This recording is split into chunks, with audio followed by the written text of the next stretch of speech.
Wharf Street Bait Shop, the Bob Blaind story.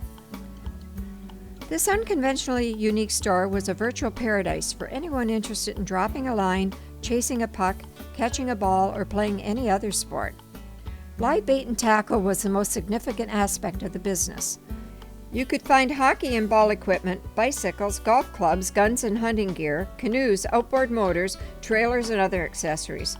You could buy a snowmobile, have a crest sewn on a jersey, and share a story or two with one of our community's favorite sporting store guys. Bob Blaind was the man. It is my pleasure to share a small piece of this remarkable man's story with you. Although born in Toronto, Bob Blaind was raised by his Aunt Hilda at 26 St. Paul Street and spent his whole life in Belleville. His dad worked on the lake freighters and was away for extended intervals. He attended St. Michael's Academy in Belleville and worked part-time at a local movie theater while still in school. After graduating from Ontario Business College, he enlisted in the Army, but the war had ended before he finished basic training, and he never went overseas. In 1953, he opened the Sports Center on East Bridge Street, where Century Place is now located, and ran it for 4 years before it closed. He then worked for Bruce Miller's sporting goods store on Campbell Street and Howard Booth's radio and television.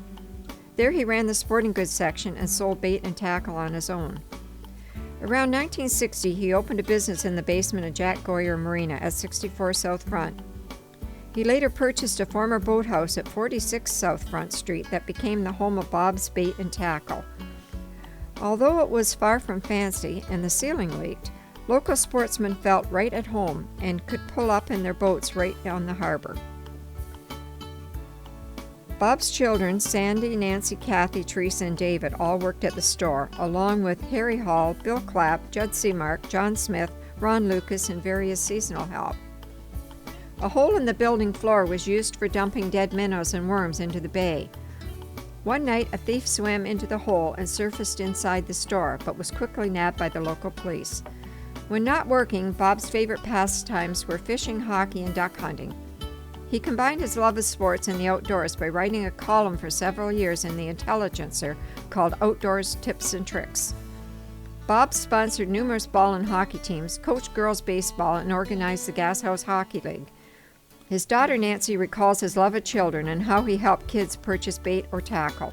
Even when they had no money to pay, he never turned away a kid. In the late 1960s, Bob and some friends built a concrete addition onto the boathouse, which became the main section of the building. The rest was used for live bait and motor repairs. Worms were picked from the fairways of local golf courses that Bob rented from the owners and were picked at night. Nancy remembers driving a bus full of people to one of the locations and picking worms until morning. Crayfish and frogs were wholesaled to Toronto and Montreal. By the late 1970s, Bob was facing stiff competition from large chain stores, and in 1981 he closed the store.